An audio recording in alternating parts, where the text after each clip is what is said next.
warahmatullahi wabarakatuh. Alhamdulillahirabbil alamin. Shalatu wassalamu ala sayyidina Muhammad wa ala alihi wa sahbihi ajma'in. Subhanaka la ilma lana illa ma 'allamtana innaka antal alimul hakim. La haula wala quwata illa billahil aliyyil azim. Rabbi shrah li sadri wa yassir li amri wahlul 'uqdatam min lisani yafqahu qawli amma ba'du. Kawan-kawan, para peserta pengajian kitab Faslul Maqal yang saya hormati, bil khusus kawan-kawan saya di pesantren Ciganjur yang saya cintai. Alhamdulillah, di siang ini, siang menjelang sore, kita bisa kembali berjumpa untuk mengkaji kitab karya Ibn Rushd ini untuk pertemuan yang ke-12 ya. Seperti yang saya sudah catat di Facebook ini, bahwa tema pengajian kita hari ini adalah pengetahuan Tuhan menurut Al-Ghazali dan filsuf. Ini adalah kelanjutan dari pembahasan yang minggu lalu ya, pekan lalu kita sudah membahas tentang kita telah meninjau ulang Al-Ghazali yang mengkafirkan filsuf, dan ini adalah tinjauan lebih lanjut lagi tentang Al-Ghazali. Nanti minggu depan juga masih ya. Ini sebenarnya secara umum kitab ini memang rad atau kritik Ibn Rushd atas Al-Ghazali terkait dengan tahafudz falasifah ya. Ini tahafudz falasifah, nanti kita juga akan membahas ini.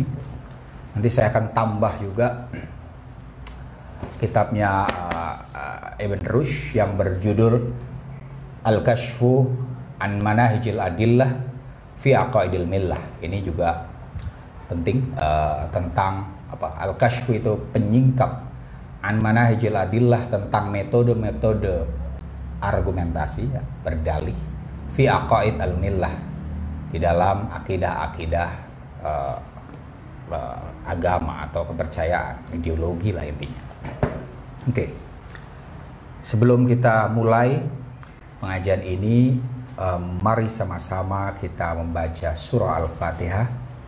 Nuhdiya ila muallif hadal kitab wa huwa Abul Walid Muhammad bin Ahmad bin Rushd, wa nuhdil Fatihah aidan ila hadrati Syekhina Rais Ar-Rabi li Jumhuriyat Indonesia wa huwa Kiai Al-Hajj Abdurrahman Wahid Gusdur, wa jami' aillati Kiai Haji Hashim Asari, wa nuhdi wa naqra al-Fatihah aidan li kulli walidina wa walidatina wa ajdadina wa jaddatina wa masyayikhina wa asatidatina wa talamidatina wa ashabina wa ashabina wa sahibatina wa asdiqaina wa sadiqatina wa ikhwanina wa akhwatina wa dhurriyyatina wa kulli man ahabbana bi khair wa jami'il falasif wal manatik. La'allallah ayyaghfira dhunubana wa yuhdina ila sawa'is sabil wala hayat tayyibah tula hayatina ala hadiniyah wa ala kulli niyatin sholihah wa ala hadratin Nabi Muhammad sallallahu alaihi wasallam. Al-Fatihah. A'udzu billahi minasyaitonir rajim. Bismillahirrahmanirrahim.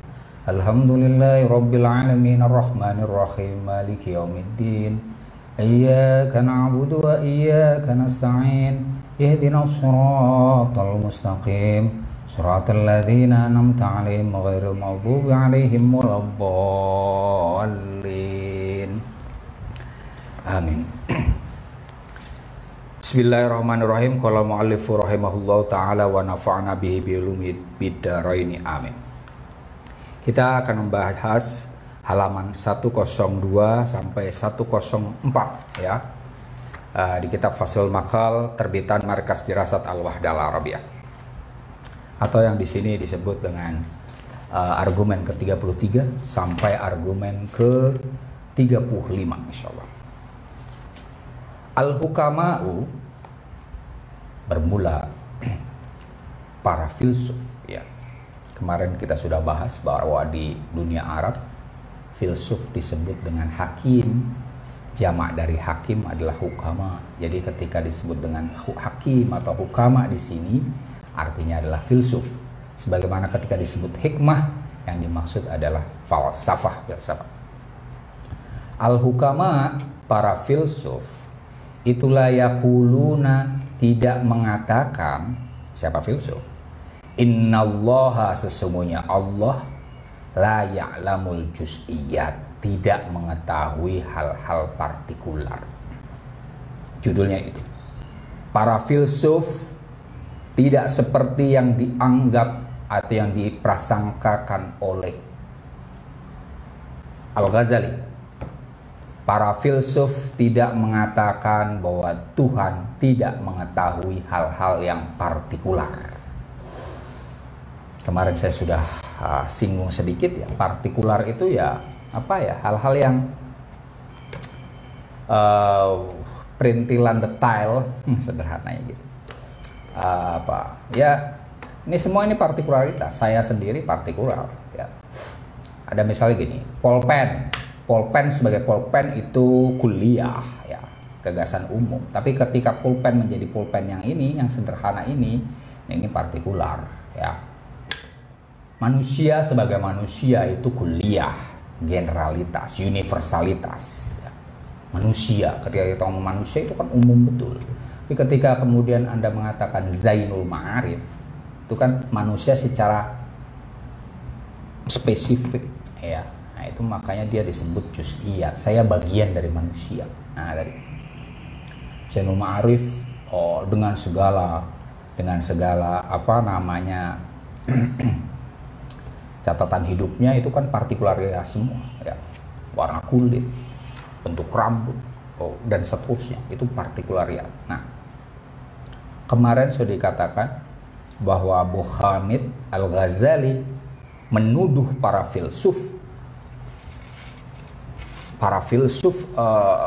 kata Al-Ghazali itu mengatakan bahwa Tuhan tidak mengetahui partikularitas.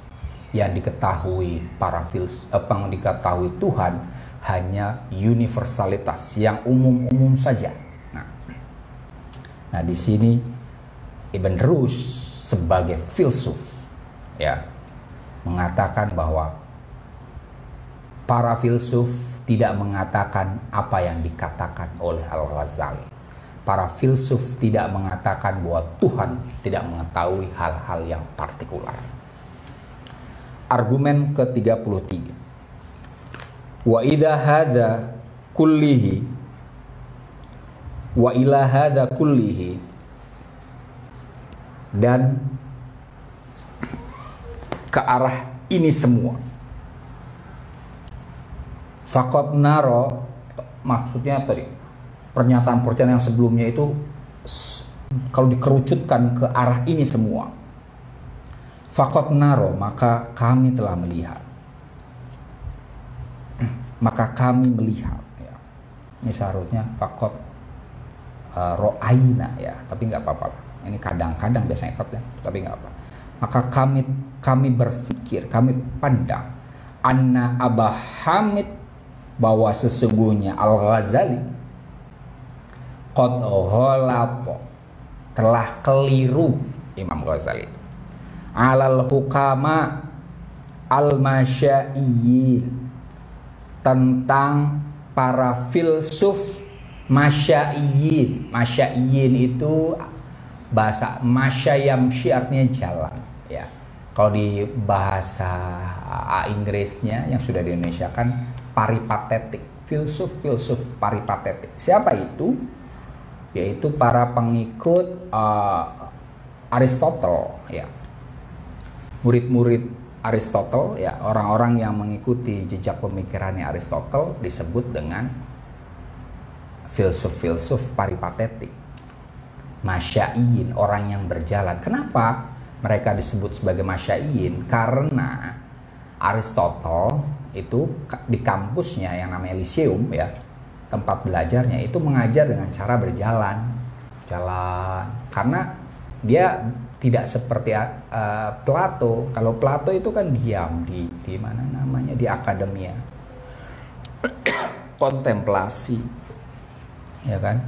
Karena bagi Plato yang terpenting adalah ide. Ide itu bisa dipikirkan, bisa direnungkan. Merenung itu nggak perlu kemana-mana toh.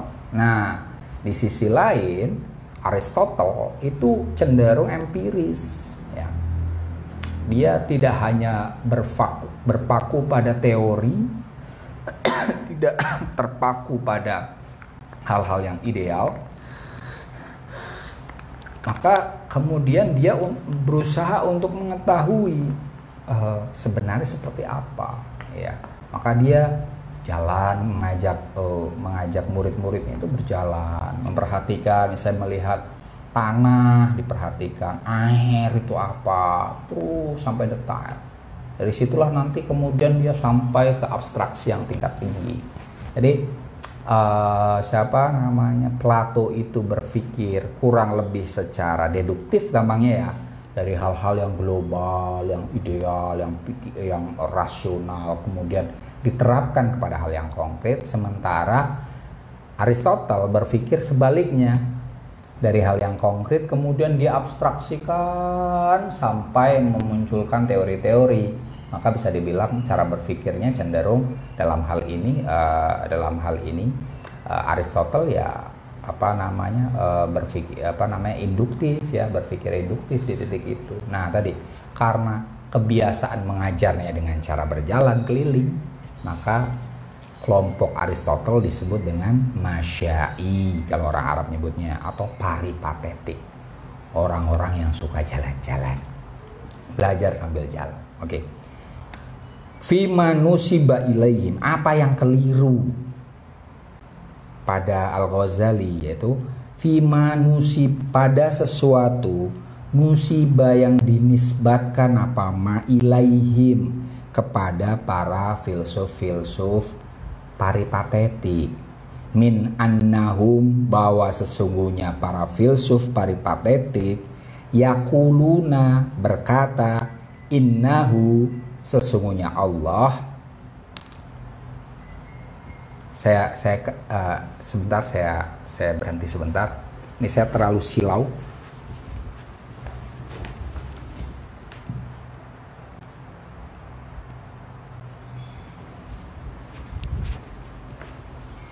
Oke, saya lanjutkan. Tadi pakai cahaya, mata saya silau. Min annahum yaquluna, bahwa para filsuf peripatetik itu berkata, innahu, sesungguhnya Allah, taqaddasa, yang maha suci, wa ta'ala, dan maha tinggi, siapa Allah, la ya'lamu, tidak mengetahui Allah, al-juz'iyat, partikularitas, aslan, sama sekali. Bal yarawna, tadi keliru, kalau bahwa Al-Ghazali keliru ketika menisbatkan kepada para filsuf peripatetik, termasuk di dalamnya Al-Farabi dan Ibnu Sina, ya, bahwa mereka konon, kata Al-Ghazali, mengatakan ini para filsuf peripatetik bahwa Allah, Tuhan, itu tidak mengetahui hal-hal yang partikular. Itu keliru, ya. Bal, akan tetapi, yarawna, para filsuf itu berpandangan, annahu, bahwa sesungguhnya Allah, ya'lamuha, mengetahui partikularitas, ta'ala, siapa Allah, ya, bi'ilmin, dengan pengetahuan, ghairi mujanisin, yang tidak sejenis, li'ilmina, dengan ilmu kita, biha, tentang partikularitas. Tadi para filsuf tidak ngomong Tuhan itu tidak tahu hal-hal yang partikular. Duhai Syekh Al-Ghazali, sebaliknya yang dikatakan para filsuf adalah pengetahuan Tuhan tentang partikularitas itu berbeda dengan pengetahuan kita tentang partikularitas. Ya, itu. Dalam hal ini Ibn Rus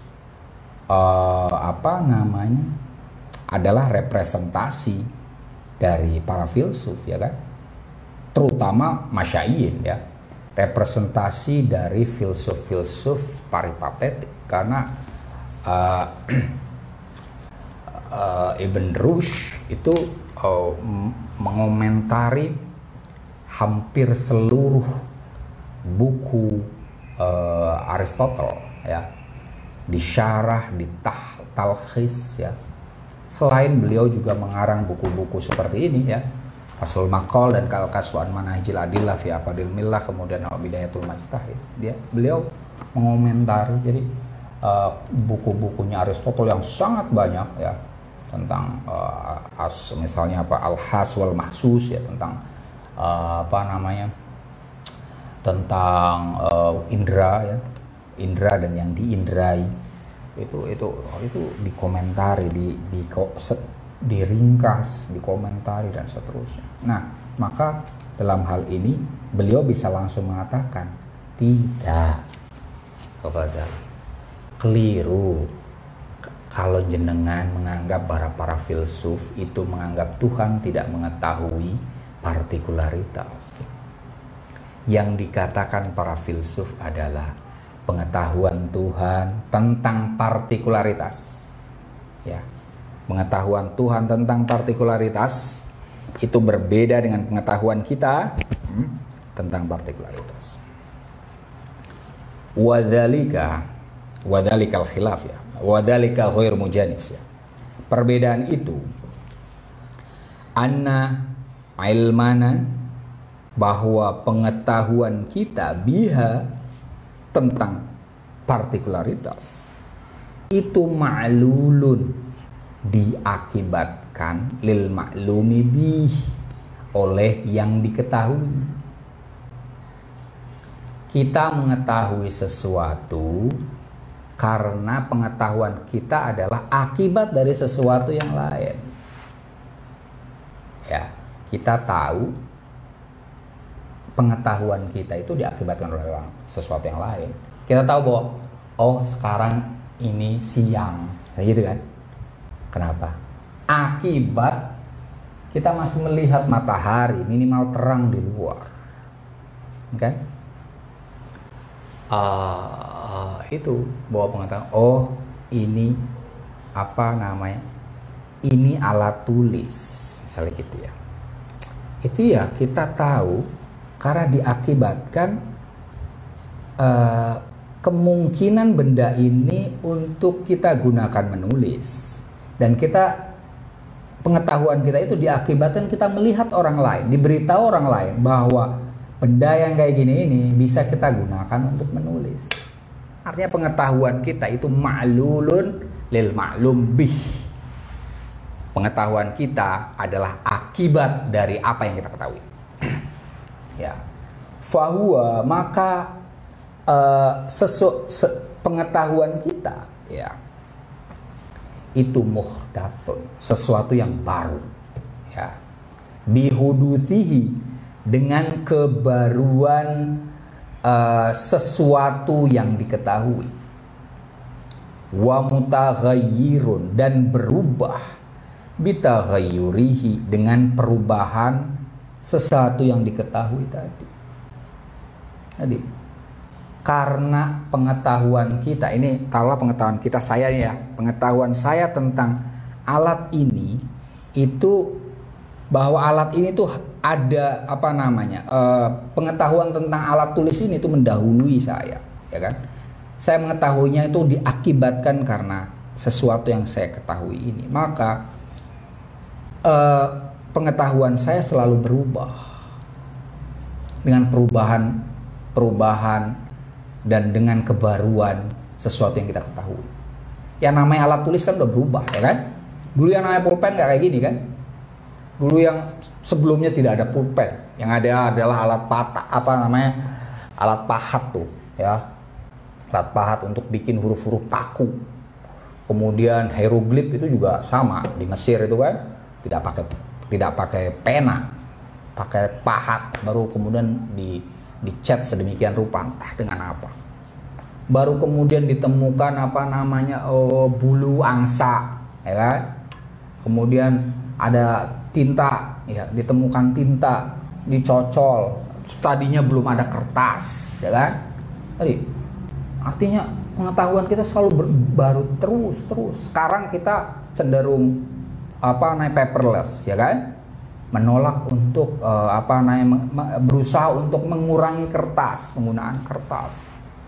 Padahal dulu kita mengagungkan penggunaan kertas. Penemuan kertas di China itu suatu kehebatan yang luar biasa, sehingga muncul kata mutiara utlubil ilma walau bisin, ya kan? Itu carilah ilmu sampai ke negeri Cina. Itu karena saat itu China sudah menemukan kertas, sementara yang lain belum. Di Arab masih nulis di pelepah korma, di tulang belulang, di batu. Al-Quran itu ditulisnya tadinya di situ. Kacau balau pasti, ya kan? Tidak rapi. Tapi kemudian buku, ya kan? Alat tulis, alat ini kemudian nih sekarang anak-anak zaman nggak tahu lah. Yang jelas sekarang ini orang pakai pulpen udah jarang loh, ya. Kita sudah selalu menggunakan gadget, sehingga sebagian kita tulisannya jelek. Nggak semua sih, tapi Anda perhatikan, saya karena saya dosen, saya tahu mahasiswi saya itu kebanyakan tulisannya jelek-jelek. Kemudian saya bilang, kalian kalau tulisan kalian bagus, ya minimal itu bisa nambah nilai. Kenapa? Karena minimal ya membantu kita tidak terlalu kesulitan untuk membaca. Ya, itu. Kenapa tulisan mereka banyak yang jelek? Ya karena tadi alat tulis sudah jarang mereka pakai pulpen. Mereka nulis dengan mengetik, ya kan? Lebih piawai untuk mengetik baik di handphone maupun di komputer, di laptop. Nah itu tadi berkembang terus.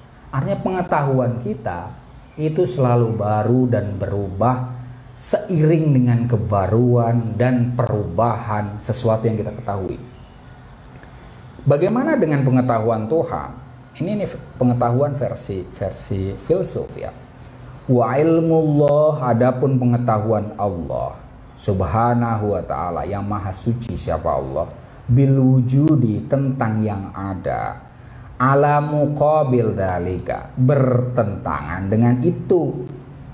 Pengetahuan kita itu membaru dan berubah, selalu bisa berubah, berganti-ganti. Pengetahuan Tuhan ya tidak dong, gitu. Fa'innahu, ya, fa'innahu, sesungguhnya ilmullah, pengetahuan Tuhan itu illatun lil ma'lum, sebab bagi yang diketahui. Alladzi, bermula, huwa al ma'lum, bahwa adapun sesuatu yang diketahui itu al maujud, itu yang ada. Pengetahuan Tuhan itu adalah sebab bagi sesuatu yang diketahui. Beda nih, ya. Tadi ya, pengetahuan saya tentang alat tulis itu adalah akibat, ya. Pengetahuan saya adalah akibat dari sesuatu yang saya ketahui. Saya mengetahui bagaimana cara bicara gini. Itu karena diakibatkan oleh pengetahuan ini kan. Saya bisa ngajar filsafat karena apa? Saya diakibatkan oleh filsafat. Saya diakibatkan oleh saya membaca.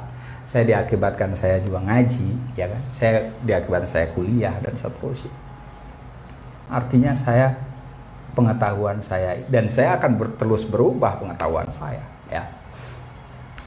Diktum saya diktumnya Foucault, don't ask me who am I, don't ask me to remain the same, ya kan? Don't ask me who I am, don't ask me to remain the same, ya kan? Jangan tanya siapa aku dan jangan harap aku tak berubah. Ya, pengetahuan kita selalu berubah. Kalau pengetahuan gitu-gitu aja berarti ya stagnan, ya kan? Berubah terus kita. Artinya ketika kita bertambah pengetahuan itu ya ada kemungkinan, artinya kita menyadari bahwa oh aku nggak tahu yang itu ya. Artinya ada sisi-sisi di mana saya bodoh, ya kan? Ketika pengetahuanku adalah diakibatkan dari sesuatu yang saya ketahui, maka ada sisi-sisi di mana saya bodoh.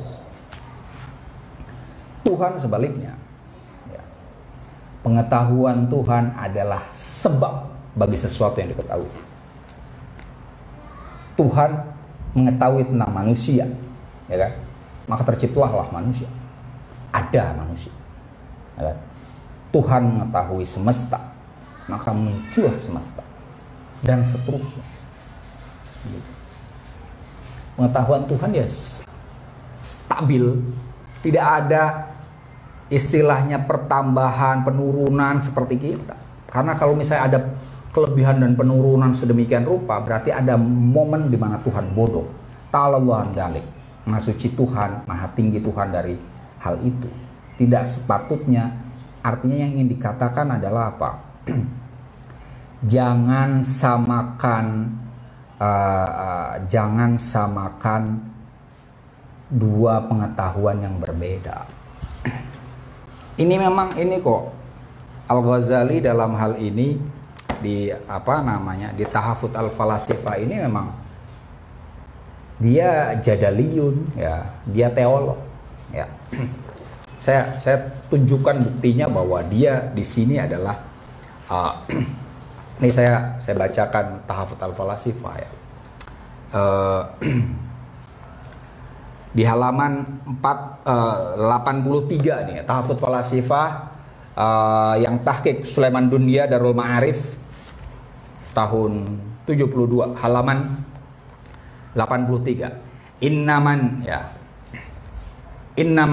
Sebentar.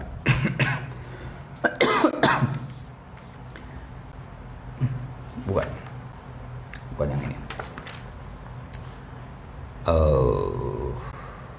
Ini. Maaf, halaman 68. Kitab Tahafut min qabili kutubi ilmil kalam. Ya, 68. Ya, 68 ini disebutkan oleh Sulaiman Ad-Dunya. Ya, 68 ya.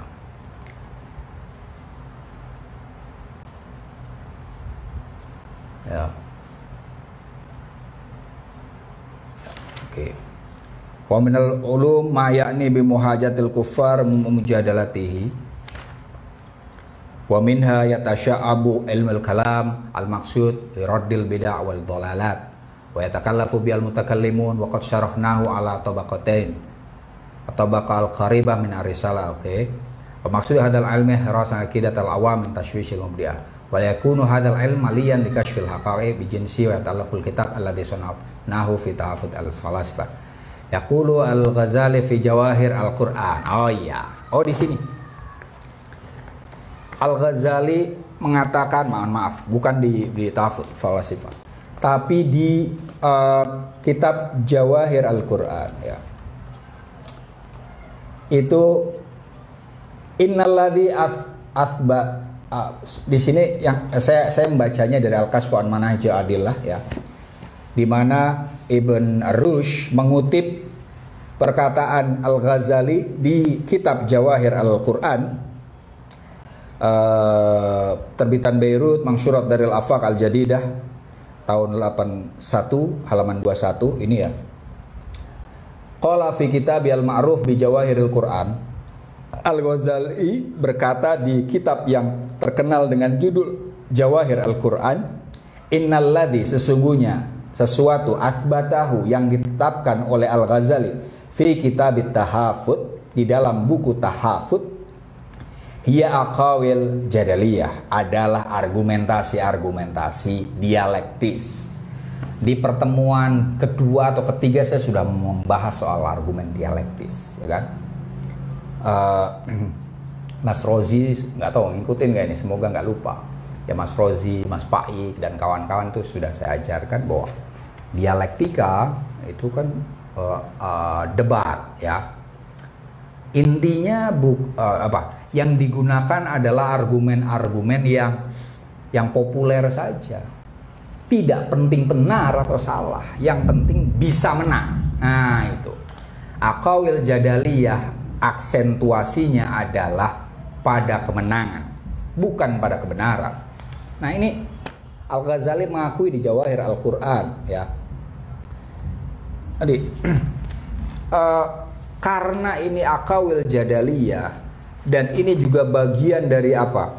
Di sini disebutkan ya bahwa di halaman 68 tadi bukunya buku Tahafut Falasifah yang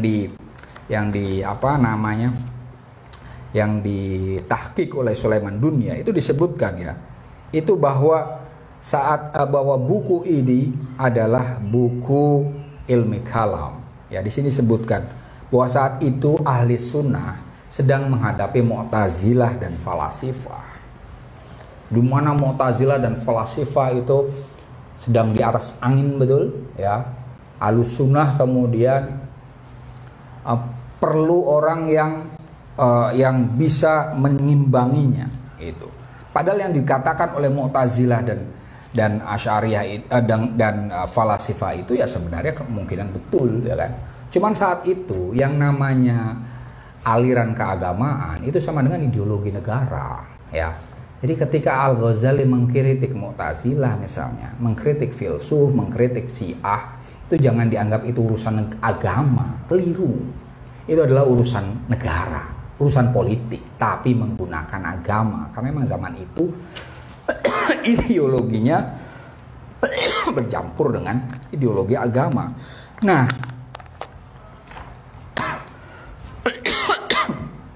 aduh, mohon maaf, saya itu sebenarnya sedang kurang sehat betul.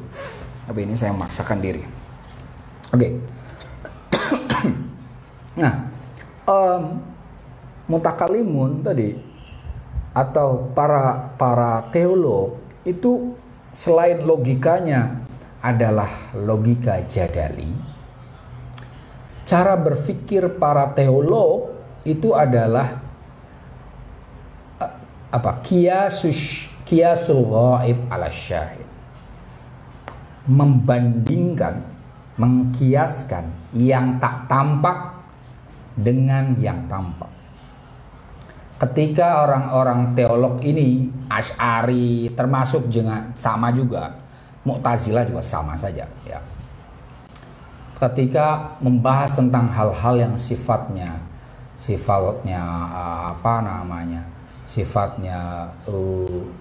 gaib, ya, tak tampak, surga, neraka, Tuhan, misal gitu ya, itu kan nggak kelihatan semua, metafisik. Maka yang dilakukan adalah qiyasul ghaib, mengkiaskan yang tak tampak dengan bisyahid, dengan yang tampak. Tadi ketika membahas ilmu Allah, nah Al-Ghazali bayanginnya apa? Pengetahuan manusia. Itu. Tadi kan nggak tahu dia pengetahuan Tuhan itu sebenarnya seperti apa. Tapi kemudian yang dia ketahui adalah pengetahuan manusia. Manusia itu mengetahui yang juz'iyat, ya kan? Masa Tuhan nggak tahu juz'iyat? Harus tahu dong. Gitu. Manusia bisa mengetahui kulliyat juz'iyat, ya, mengetahui yang general dan mengetahui yang partikular. Tuhan ya seharusnya tahu dong, ya kan? Ada di sifat 20 kan ada ilmun kan? Ilmu hayat sama itu di ilmun. Harusnya tahu dong, Tuhan tahu yang partikular, ya kan? Nah itu yang dilupakan adalah bahwa Tuhan itu tidak seperti manusia. Tidak bisa kita 100% mengkomparasikan Tuhan dengan manusia. Tuhan itu maha. Kita sebenarnya mendeskripsikan Tuhan itu ya lebih mudah dengan cara Bahwa Tuhan itu tidak A, tidak B, tidak C. Tapi mengafirmasinya itu lebih sulit, ya. Karena ketika kita Tuhan itu A, padahal ya Tuhan lebih daripada A, gitu kan. Tapi kalau tidak, Tuhan tidak ini, Tuhan tidak itu, Tuhan tidak itu. Bagaimana? Tuhan tidak bodoh, nah itu lebih mudah daripada Tuhan berpengetahuan, kan? Pengetahuan seperti apa? Pasti akan ada pertanyaan itu, ya kan? Tapi kalau kita katakan Tuhan mustahil bodoh, jelas itu. Ya, tuh maha segalanya masa bodoh, ya kan? Tapi kalau Tuhan berilmu, kita masih akan bertanya, ya kan?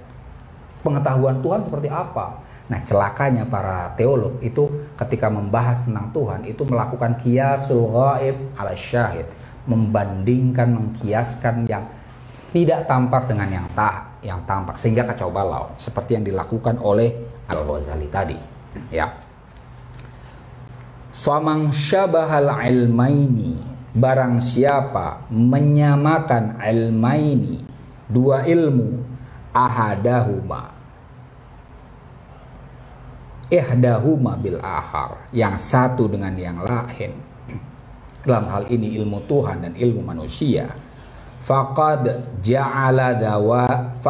maka sungguh ja'ala telah menjadikan siapa man dzawatil mutaqabilat, hal-hal yang bertentangan, wahwa soha, dan keunikannya, wahidah menjadi satu, wadzalika, dan menyatukan yang berbeda-beda itu, ya, itu ghayatul jahli, sangat bodoh.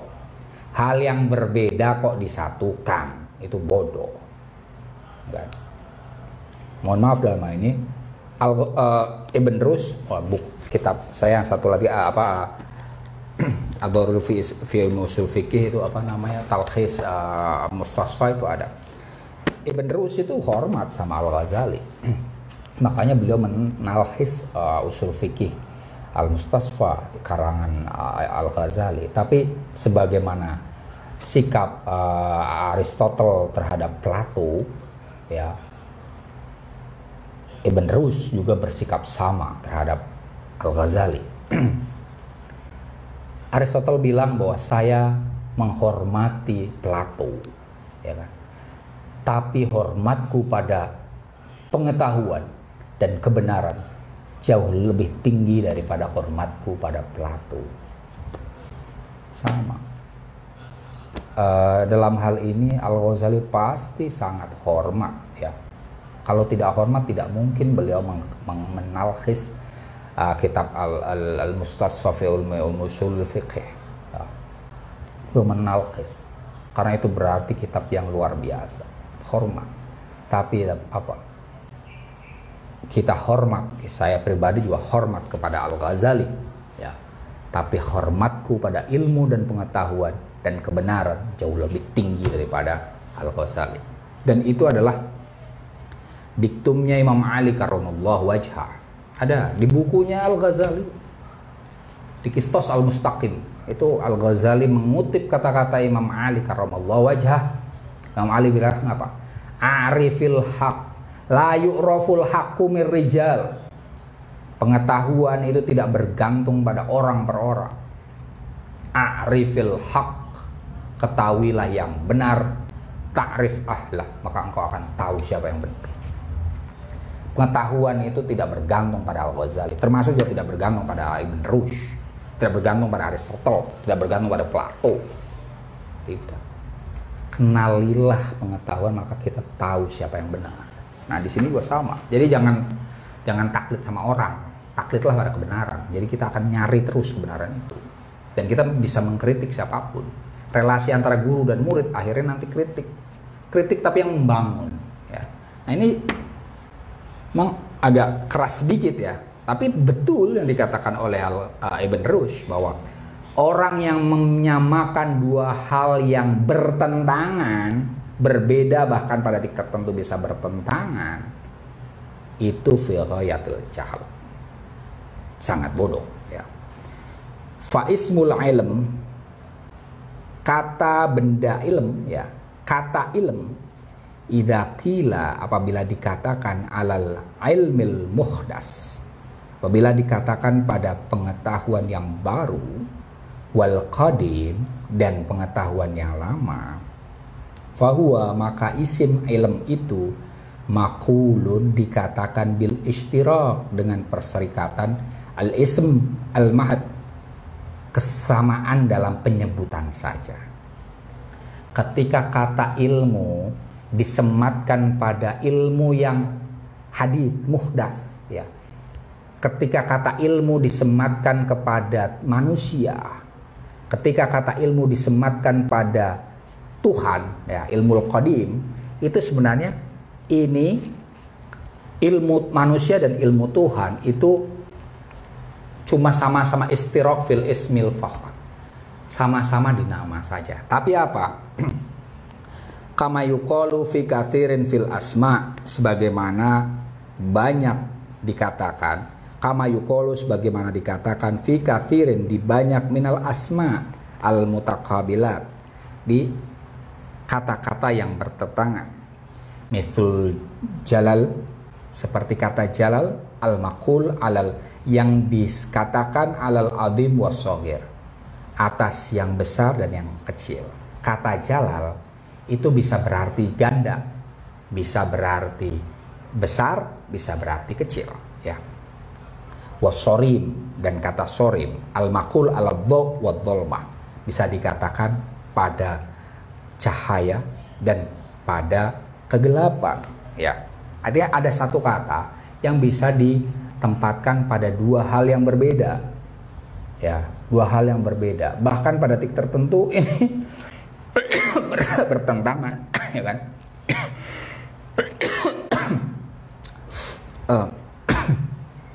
Ya, seperti tadi, kata ilmu disematkan pada manusia dan pada Tuhan, ya kan? Sama namanya ilmu, ya kan? Tapi beda. Ilmu yang ada di Tuhan dengan ilmu yang ada di manusia beda.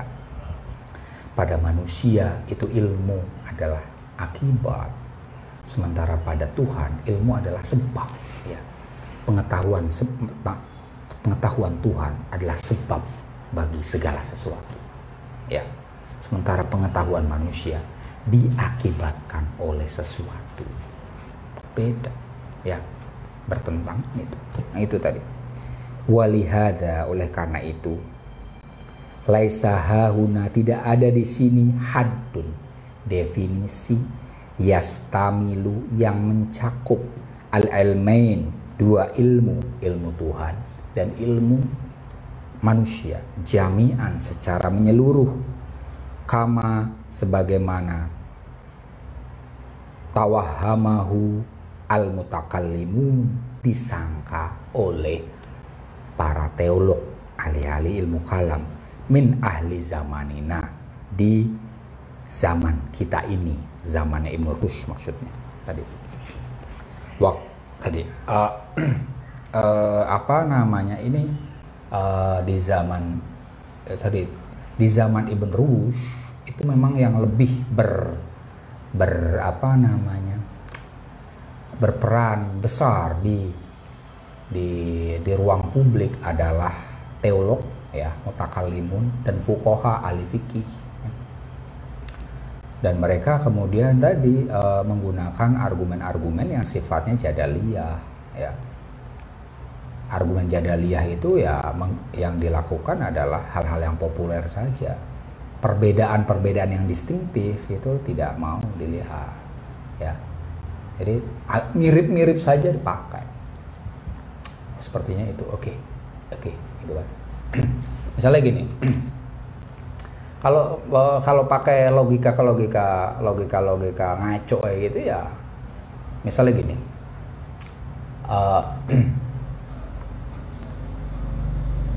apa ya, misalnya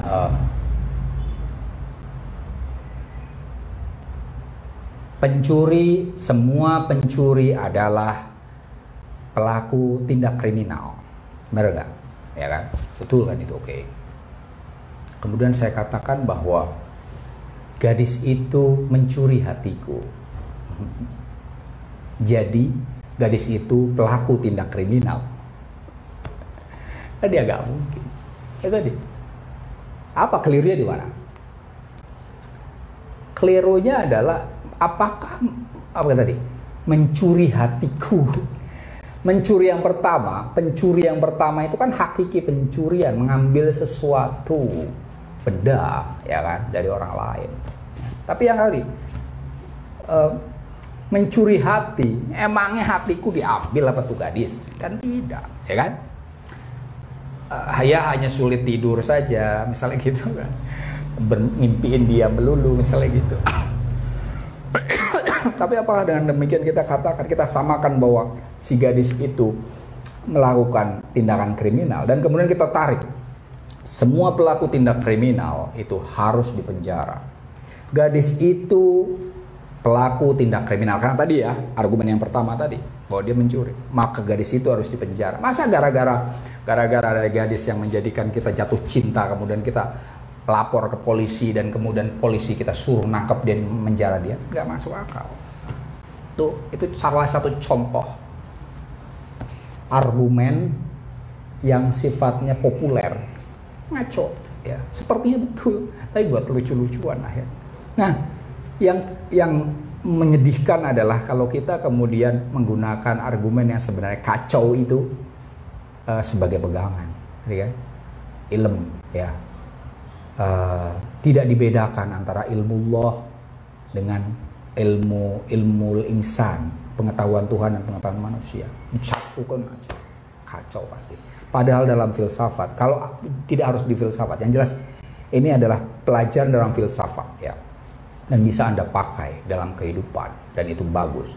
Itu adalah berpikir secara jelas dan terbedakan. Itu diajarkan oleh Descartes, ya, René Descartes, filsuf Prancis, abad modern, ya, clear and distinct. Kita harus jelas dan terbedakan. Kalau blur seperti tadi, ya, pencuri hati, itu kan blur itu, yang ngaco pasti. Sama juga tadi, tidak bisa membedakan antara ilmu Tuhan dan ilmu manusia, maka kesimpulannya ngaco. Bahkan ini lebih ngaco lagi sampai mengkafirkan. Oke. Waqad afrodna, dan kami telah menspesifikasi fi hadhil masalah, di persoalan ini, qaulan, suatu makalah, harokana, yang menggerakkan kami ilaihi, kepada makalah itu, siapa ba'du ashabina, sebagian dari sahabat-sahabat kami. Tadi Al-Ghazali mengatakan, Ibn Rushd mengatakan bahwa saya telah menulis risalah khusus tentang argumen-argumen teolog yang ngawur itu. Nah, yang dimaksud dalam buku ini, ya, Al-Kashfu, penyingkap atas manahij al-adillah, metode berdalil fi aqaid, di dalam akidah-akidah al-billah, agama, ya. Ini isinya mengkritik teologi-teologi yang ada saat itu, ya, termasuk Asy'ari juga dikritik, Mu'tazilah, Asy'ari, ya, semua dikritik lah itu, ya. Al-Ghazali utamanya.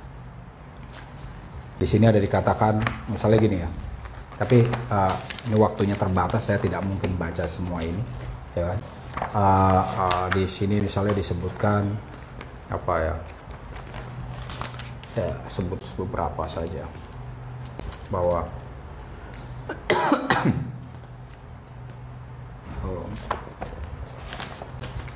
di sini disebutkan bahwa Al-Ghazali itu dia Al-Ghazali adharra bil hikmah wa bisyariah ma'an. Al-Ghazali itu membahayakan filsafat sekaligus agama Islam, syariat Islam sekaligus. Ini di halaman 150 ya, di sini ada, ya. Itu kritik yang sangat tajam dari Ibn Rushd, kritik Ibn Rushd kepada Al-Ghazali, di mana Al-Ghazali posisinya sebagai mutakallim, ya, ahli ilmu kalam. Adapun Al-Ghazali itu dimensinya banyak, ya. Al-Ghazali itu faqih, faqih bagus ini. Ibn Rushd masih menghormati, saya juga hormat betul, ya. Al-Ghazali itu manatiqah, ahli logika, saya hormat betul ya. Al-Ghazali itu teolog. Nah, ini bermasalah dia. Dia bermasalah. Teolog ya.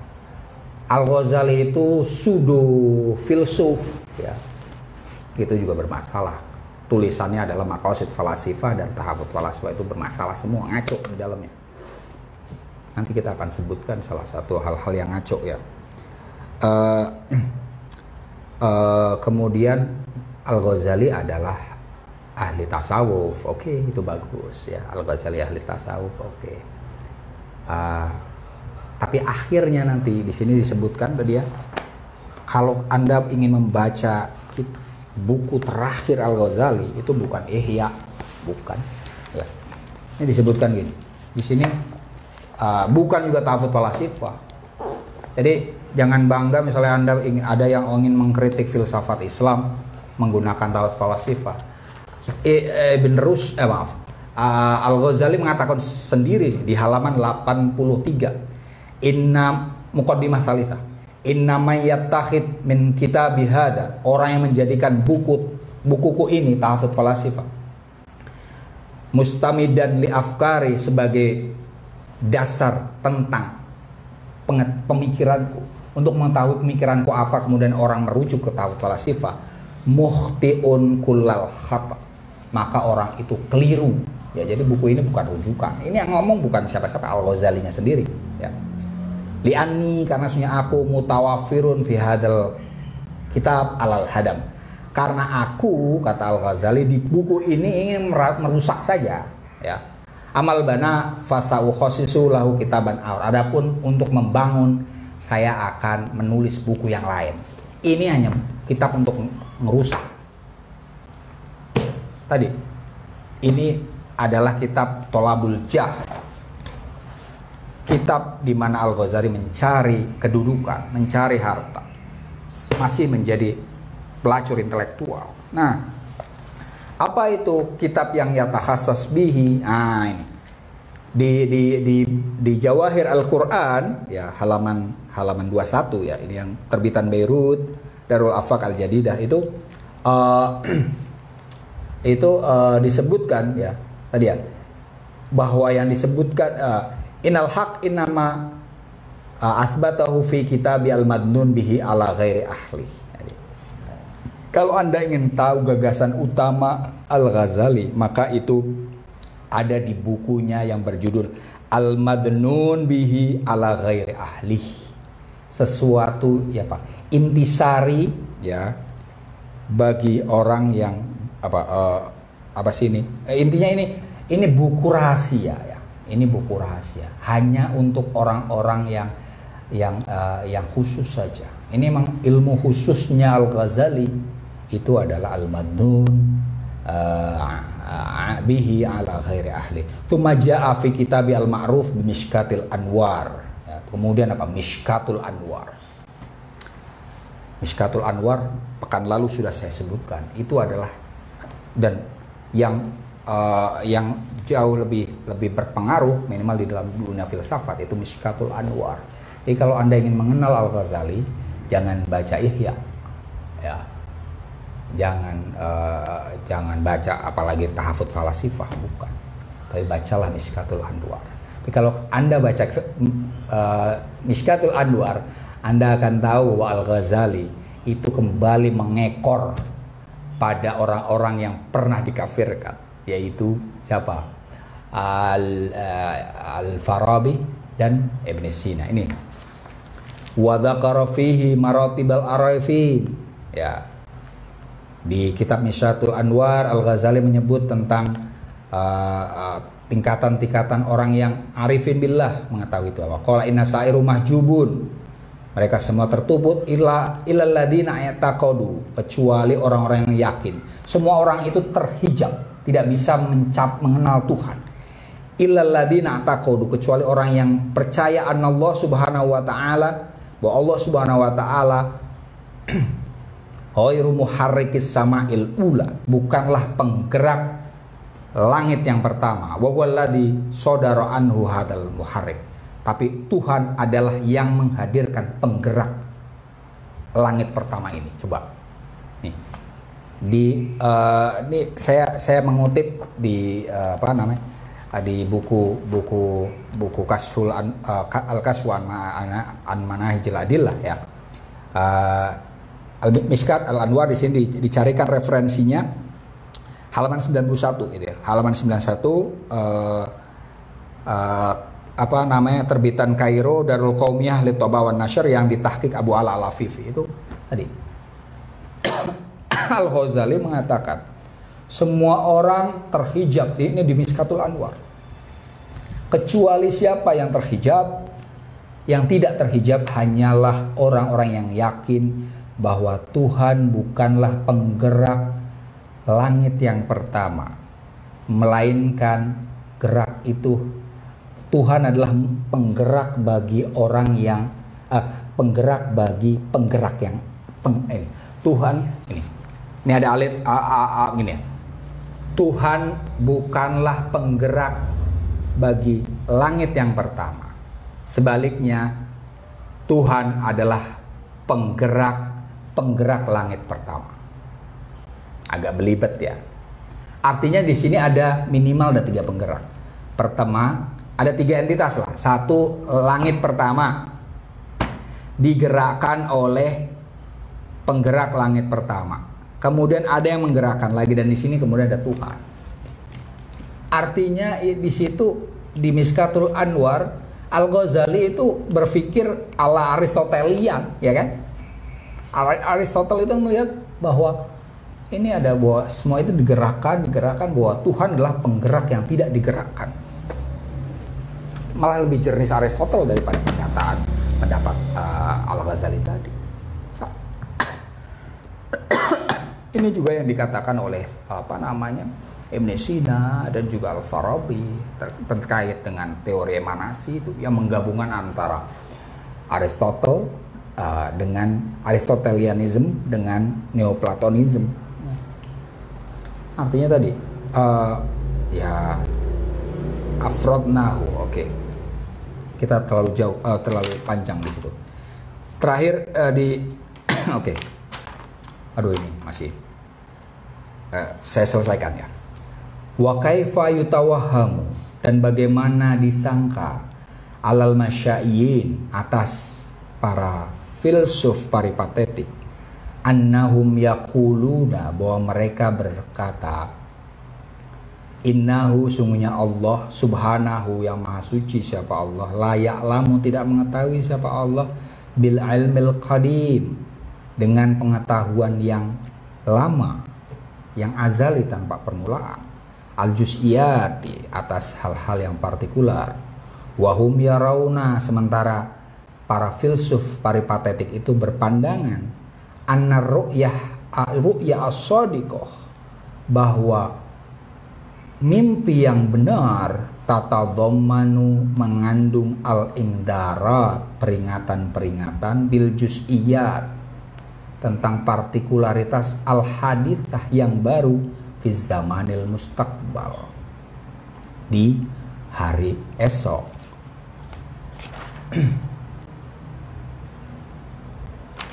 Wa anna dzalikal ilma, dan ilmu itu al-mungdhira, yang memperingati itu, yahsulu lil insan, diraih oleh manusia, yahsul lil insan fil yaumi fin naumi, di dalam tidur, min qibalil ilmil azali, melalui pengetahuan yang tak berpermulaan, azali, al mudabbir, yang mengatur, lil kulli, bagi segala sesuatu, wal mustaula alaihi, dan yang menguasai alaihi, atas segala sesuatu itu.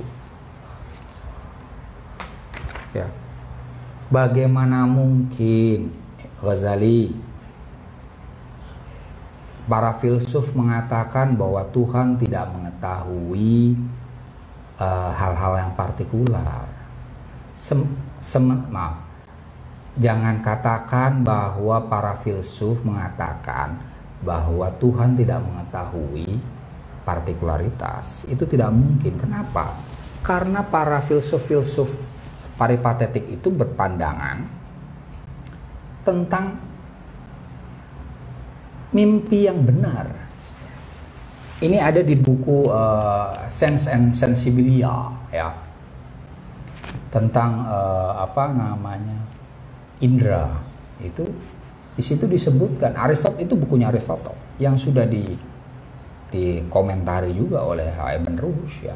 Di situ disebutkan bahwa Aristotle meyakini tentang mimpi yang benar ya, di mana mimpi dan dia bisa membedakan mana ini mimpi yang ngaco dan mana ini mimpi yang benar.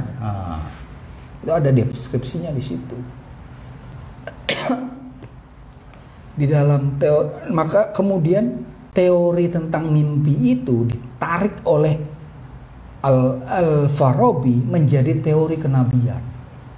Seperti kita tahu, salah satu sarana penyampaian wahyu Tuhan itu kan melalui mimpi, ya kan? Contohnya misalnya Nabi Ibrahim mimpi menyembelih anaknya, ya, itu melalui mimpi. Tarwiyah, kemudian Arafah. Kemudian siapa lagi? Nabi Yusuf ya bisa menakwil mimpi, bahwa mimpi itu bisa memberitahu hal yang partikular di masa mendatang. Itu kita baca di Al-Quran, kisah bahwa Nabi Yusuf bisa menakwil mimpi yang untuk 7 musim ke depan semacam itu. Itu kan semua tadi mimpi yang memberi peringatan itu kan berasal dari pengetahuan yang azali. Nah, ya kan? Datang melalui tidur dari pengetahuan azali yang menguasai segalanya. Aristotle juga Al-Farabi mengafirmasi itu. Kalau ada afirmasi semacam itu, ya seharusnya tidak dikatakan bahwa para filsuf paripatetik, dalam hal ini Aristotle atau Al-Farabi bahkan Ibnu Sina, itu dituduh dituduh mengatakan bahwa Tuhan tidak mengetahui partikularitas.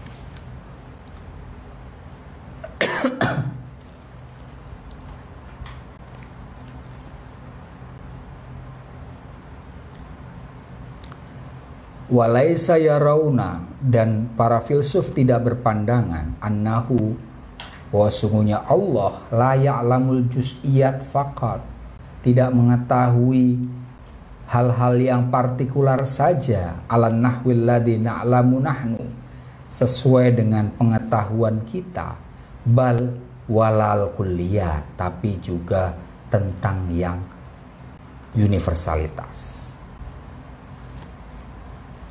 Para filsuf tidak sekedar berpandangan Tuhan tidak mengetahui partikularitas dan universalitas, tidak mengetahui partikularitas seperti pengetahuan kita.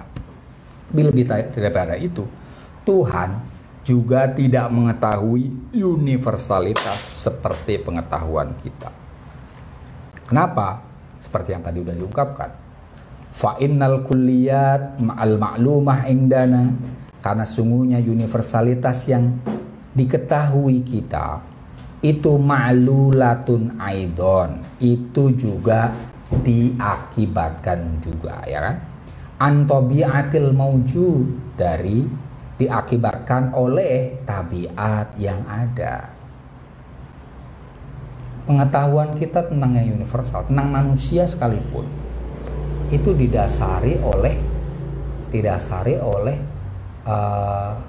diakibatkan oleh pengetahuan itu juga. Seperti tadi misalnya, misalnya siapa? Newton mengetahui tentang hukum bahwa ada hukum gravitasi, ya misalnya gitu. Ada hukum gravitasi. Di dunia ini ada hukum gravitasi. Itu kan hukum general, ya kan? Universal.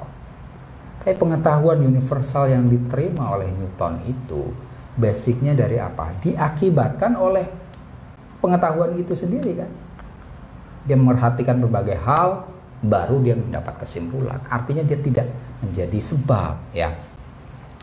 Wal amru fi dzalikal ilmi, adapun perkara di ilmu Tuhan, bil aksi, kebalikan dari itu. Tuhan itu mengetahui, maka yang diketahui Tuhan itu menjadi sebab bagi segala yang ada.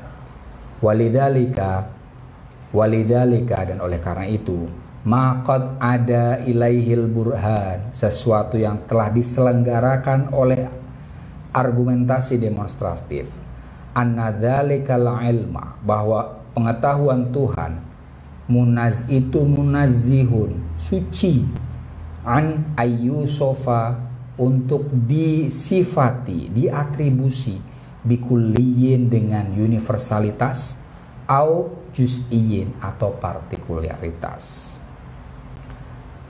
Dengan kata lain, yang harus disimpulkan adalah pengetahuan Tuhan itu maha suci dari atribut universal atau partikular. Jangan katakan pengetahuan Tuhan itu partikular atau universal. Melampaui itu semua, ya, karena pengetahuan Tuhan adalah penyebab dari semua yang ada. Wala makna, maka tidak ada makna, lil ikhtilaf, bagi perbedaan, fi hadhil mas'alah, di dalam persoalan ilmu kulli dan juz'i, ilmu partikular atau universal itu. Maksud saya, fi takfirihim, dalam mengkafirkan para filsuf, aula takfirihim, atau tidak mengkafirkan. Maka ini kesimpulan yang terakhirnya adalah karena tidak relevan untuk mengatakan Tuhan itu berpengetahuan partikular atau universal, maka tidak relevan untuk mengkafirkan atau tidak mengkafirkan orang yang berpendapat bahwa Tuhan, seandainya ada orang yang berpendapat Tuhan berpengetahuan partikular saja atau universal saja dan seterusnya. Itu. Saya sudah lewat 9 menit. Terima kasih atas atensinya. Wallahul muwaffiq ila aqwamit thoriq. Wassalamualaikum warahmatullahi wabarakatuh.